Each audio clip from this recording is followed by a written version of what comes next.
Assalamualaikum warahmatullahi wabarakatuh. Om Swastiastu, Shalom, Nama Budaya, dan salam sejahtera untuk kita semua. Perkenalkan, nama saya Kiko Sabrina Soekardi, NIM 19135211063 dari Prodi Manajemen Sumber Daya Perairan, Fakultas Kelautan dan Perikanan, Universitas Udayana. Pada kesempatan kali ini, saya akan mencoba memaparkan materi mata kuliah ekowisata. Yang pertama adalah pengertian dan lingkup ekowisata. Kita semua pasti sudah mengetahui apa itu pariwisata. Pariwisata merupakan aktivitas perjalanan sementara ke sebuah daerah untuk bersenang-senang atau berlibur, maupun memenuhi rasa ingin tahu serta tujuan-tujuan lainnya. Selanjutnya, apa sih ekowisata itu sendiri? Nah, ekowisata dapat diartikan sebagai perjalanan oleh turis untuk mempelajari alam, sejarah, dan budaya di suatu daerah untuk mendukung masyarakat lokal dan kelestarian alam. Kelestarian alam ini biasanya difokuskan kepada kegiatan dalam aspek konservasi. Dalam ekowisata terdapat 5 prinsip. Yang pertama, konservasi. Kegiatan konservasi dapat menjadi alternatif ekonomi bagi masyarakat di kawasan yang dilindungi, juga meningkatkan kepedulian, serta mengelola dengan batas-batas yang dapat diterima oleh alam dan sosial budaya. Lalu, berupaya semaksimal mungkin untuk menggunakan teknologi yang ramah lingkungan. Yang kedua, ekonomi. Aspek ekonomi mendorong adanya regulasi, prosedur sertifikasi, dan meningkatkan pengetahuan dan keterampilan sesuai kondisi alamnya yang dapat mendorong ekonomi menjadi lebih maju lagi. Yang ketiga, pendidikan. Pendidikan akan membantu mengembangkan upaya konservasi dengan cara edukasi dan meningkatkan kesadaran masyarakat. Yang keempat, wisata. Prinsip ini mengarah kepada manajemen pengaturan waktu berkunjung, tata krama, serta bagaimana wisatawan tidak merusak lingkungan di sekitarnya. Yang kelima, partisipasi masyarakat, termasuk dinas, organisasi masyarakat, serta karya lokal yang dapat dikembangkan. Selanjutnya, terdapat 3 pilar sustainable tourism. Yang pertama, ada ekologi yang mencakup konservasi. Yang kedua, ada ekonomi yang membantu kesejahteraan masyarakat lokal. Dan yang ketiga, ada sosial budaya, yaitu kita harus menghormati budaya dan tradisi lokal yang ada. Lalu, ada yang disebut dengan mass tourism. Mass tourism ini memiliki karakteristik pengembangan yang tidak terintegrasi, memiliki bangunan baru, menggunakan sumber daya manusia dari luar, terlalu memikirkan dampak ekonomis, kapasitasnya yang musiman, serta rintangan alam yang akan dihilangkan. Sangat berbeda dengan karakteristik ekowisata yang terintegrasi, memiliki reuse building, sumber daya manusianya yang lokal, mementingkan aspek ekonomis, ekologis, serta sosial budayanya, memiliki kapasitas rata-rata, yaitu memiliki manajemen pengunjung secara rutin, dan rintangan alam yang dijadikan atraksi. Lalu, kemana aja sih destinasi untuk ekowisata? Bisa taman nasional, cagar alam, suaka marga satwa, hutan lindung, maupun ekowisata perairan seperti sungai, danau, dan pantai. Materi berikutnya adalah klasifikasi ekowisata dan karakteristik sumber daya perairan.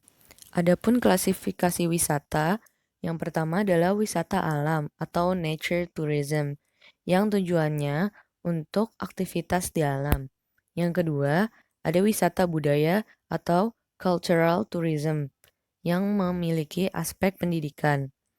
Yang terakhir adalah ecotourism, yang mementingkan lingkungan demi melindungi alam di sekitarnya.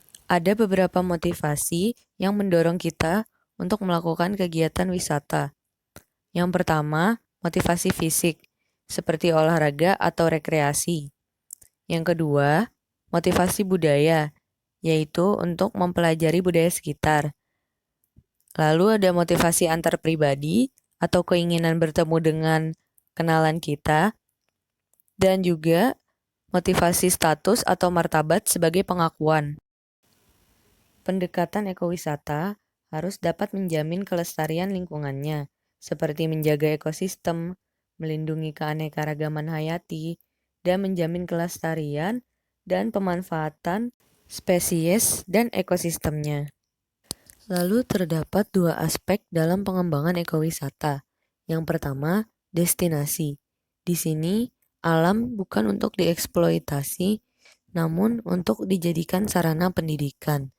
Bukan destinasi, namun filosofi. Yang kedua adalah aspek market. Walaupun aspek ini penting, namun tetap diusahakan untuk menjaga kelestarian alamnya. Selanjutnya, ada kebijakan pengembangan ekowisata. Secara umum, untuk kelestarian sumber daya alam hayati dan keseimbangan ekosistemnya, sehingga meningkatkan kesejahteraan masyarakat. Secara operasional, pelaksanaan terhadap pihak ketiga, blok atau zona pemanfaatan, mempertahankan keaslian, ciri pembangunan tradisional, melibatkan masyarakat, serta pelaporan. Seperti yang kita tahu, potensi sumber daya perairan di Indonesia sangatlah banyak. Contohnya seperti perikanan, mangrove, pariwisata, transportasi, dan terlebih perikanan lautnya. Dan tentu saja memiliki objek dan daya tarik wisatanya, yaitu wisata alam, budaya, dan buatan. Contohnya seperti panorama, resort, religi, olahraga, bahkan penyewaan perahu, memancing, hingga berenang. Dalam ekowisata, tentu saja terdapat ancaman dan dampaknya. Yang pertama ada faktor alam berupa gempa bumi, longsor, tsunami, serta gunung meletus. Yang kedua, ada faktor yang disebabkan oleh manusia, yaitu penangkapan secara berlebihan, pengambilan karang, pembuangan sampah dan limbah pabrik, serta pembangunan fasilitas yang posisinya kurang tepat. Dampak yang terjadi tentu saja kerusakan fisik, bahkan hingga kepunahan sumber daya hayati. Akibatnya, objek wisata menghilang dan pengunjung berkurang, akan mengakibatkan kerugian terhadap aspek sosial dan ekonomi. Materi berikutnya adalah potensi sumber daya pesisir dan lautan. Pantai merupakan wilayah pertemuan air laut dengan daratan, sedangkan pesisir merupakan wilayah daratan yang masih dapat pengaruh laut dan cakupannya lebih luas. Lalu ada prinsip perencanaan wilayah pesisir. Yang pertama, satu kesatuan dalam sistem perencanaan pembangunan daerah, mengintegrasi rencana pembangunan daerah zonasi, serta dilakukan sesuai dengan kondisi sekitar. Adapun nilai-nilai strategis di wilayah pesisir dan laut, seperti bentang alam yang indah, landscape terbing terjal, dan gelombang serta ombak yang dapat dimanfaatkan untuk surfing. Ada 5 persyaratan dalam konteks pengelolaan wilayah pesisir berkelanjutan. Yang pertama, harmoni spasial. Yang kedua, pemanfaatan berkelanjutan. Yang ketiga, berwawasan lingkungan. Yang keempat, pengelolaan limbah. Dan yang terakhir, desain dan konstruksi yang sesuai dengan alam. Lalu, apa sih kawasan pesisir itu? Kawasan pesisir itu mencakup zona pemeliharaan, daerah penelitian ilmiah, hutan, taman nasional, rekreasi, serta pemanfaatan. Banyak sekali potensi yang dimiliki pesisir dan laut, seperti sumber daya alamnya, daerah pemukimannya, serta pengembangan industrinya. Adapun kerusakan lingkungan pesisir dan laut, seperti pemanfaatan ganda, tentu saja perlu memperhatikan keserasian untuk berbagai macam kegiatan dalam hal ini. Yang kedua, pemanfaatan yang tidak seimbang. Hal ini disebabkan akibat ketimpangan penyebaran penduduk pesisir. Yang terakhir, pengaruh kegiatan manusia, seperti industri dan eksploitasi alam. Berikut merupakan faktor pemicu kegagalan pengelolaan sumber daya alam dan lingkungan, pesisir dan laut, yaitu kegagalan kebijakan, kegagalan masyarakat, serta penanggulangan yang kurang tepat. Lanjut ke materi berikutnya, yaitu potensi sumber daya danau, sungai, dan estuari. Yang pertama adalah danau. Danau merupakan cekungan besar yang digenangi oleh air dan dikelilingi oleh daratan. Danau dapat terbentuk secara tektonik, vulkanik, teknovulkanik, bendungan alami, danau karst, danau glasial, dan juga danau buatan. Danau berpotensi sebagai wilayah rekreasi, wisata budaya, wisata pemancingan, serta keramba. Selanjutnya adalah sungai. Sungai merupakan jaringan pengaliran air mulai dari mata air sampai muara dengan dibatasi kanan dan kirinya serta sepanjang pengalirannya oleh garis sempadan. Sungai memiliki daya tarik sendiri bagi para pengunjungnya. Sungai dapat terbentuk dari hujan, gletser, ataupun campuran. Ada banyak fungsi sungai, salah satunya adalah mengalirkan air ke hilir, pusat ekosistem, tempat rekreasi, tempat pencari nafkah, transportasi, dan lain-lain. Sungai pun dapat tercemar, penyebab utamanya adalah pembuangan limbah. Akibatnya, tumbuh mikroorganisme yang berbahaya, air yang beracun, serta ekosistem yang terganggu. Yang terakhir adalah wilayah estuari. Estuari adalah tempat pertemuan antara air tawar dan air laut. Secara geomorfologi, estuari merupakan rataan tergenang, wilayah fjord, wilayah dengan pasir penghalang, dan terbentuk oleh proses vulkanik. Estuari berpotensi sebagai daerah asuhan atau nursery ground yang baik bagi larva maupun udang, ikan, dan kerang. Materi berikutnya adalah ekowisata dan konservasi. Ekowisata merupakan pengelolaan alam dan budaya masyarakat yang menjamin kelestarian dan kesejahteraan, sedangkan konservasi merupakan upaya menjaga kelangsungan pemanfaatan sumber daya alam untuk waktu kini dan masa yang akan mendatang. Keduanya memiliki keterkaitan yang sangat erat. Kawasan konservasi perairan dan sistem pengelolaannya dibagi menjadi 4 zona. Yang pertama, zona inti, yaitu wilayah yang masih asli dan belum diganggu oleh manusia. Yang kedua, zona perikanan berkelanjutan, yang mampu mendukung zona inti dan zona pemanfaatan. Yang ketiga, zona pemanfaatan, yaitu sebagai pariwisata atau jasa lingkungan, serta untuk pendidikan. Yang terakhir adalah zona lainnya atau zona yang di luar pada inti. Berdasarkan zonasinya, KKP dibagi menjadi 4. Yang pertama, Taman Nasional Perairan. Yang kedua, Suaka Alam Perairan. Yang ketiga, Taman Wisata Perairan. Dan yang keempat, Suaka Perikanan. Adapun kegiatan dan pariwisata di wilayah KKP seperti wisata olahraga air, contohnya diving, surfing, dayung, dan lain sebagainya.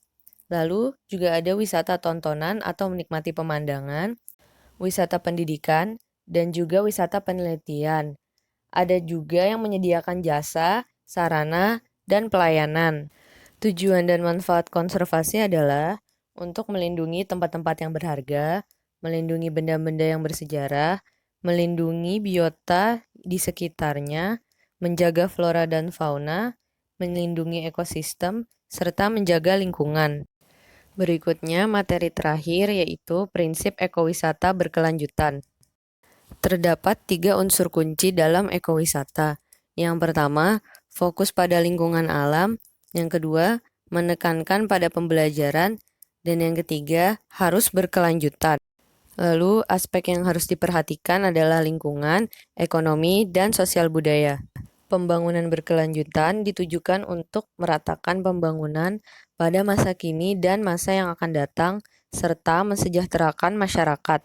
Pembangunan dapat diukur keberlanjutannya berdasarkan 3 kriteria berikut.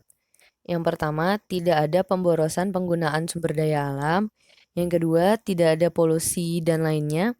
Dan yang terakhir, harus meningkatkan usable atau replaceable resource. Konsep keberlanjutan dibagi menjadi 2. Yang pertama yaitu dimensi waktu, yaitu waktu yang akan datang. Yang kedua merupakan dimensi interaksi antara ekonomi, sistem sumber daya alam, dan juga lingkungan. Aspek keberlanjutan dibagi menjadi statik dan dinamis. Aspek statik merupakan aspek dari sumber daya alam yang dapat diperbaharui. Jadi, perkembangan teknologinya cenderung konstan. Sedangkan aspek keberlanjutan dinamis dilihat dari sumber daya alam yang tidak dapat diperbaharui, sehingga perkembangan teknologi harus terus berubah dan berkembang. Pendekatan pembangunan berkelanjutan dilihat dari keberlanjutan ekologis, keberlanjutan ekonomi, keberlanjutan sosial budaya, keberlanjutan politik, dan keberlanjutan pertahanan dan keamanan. Yang terakhir, berwisatalah sambil menghormati alam. Sekian yang dapat saya sampaikan, kurang lebihnya mohon maaf. Semoga bermanfaat.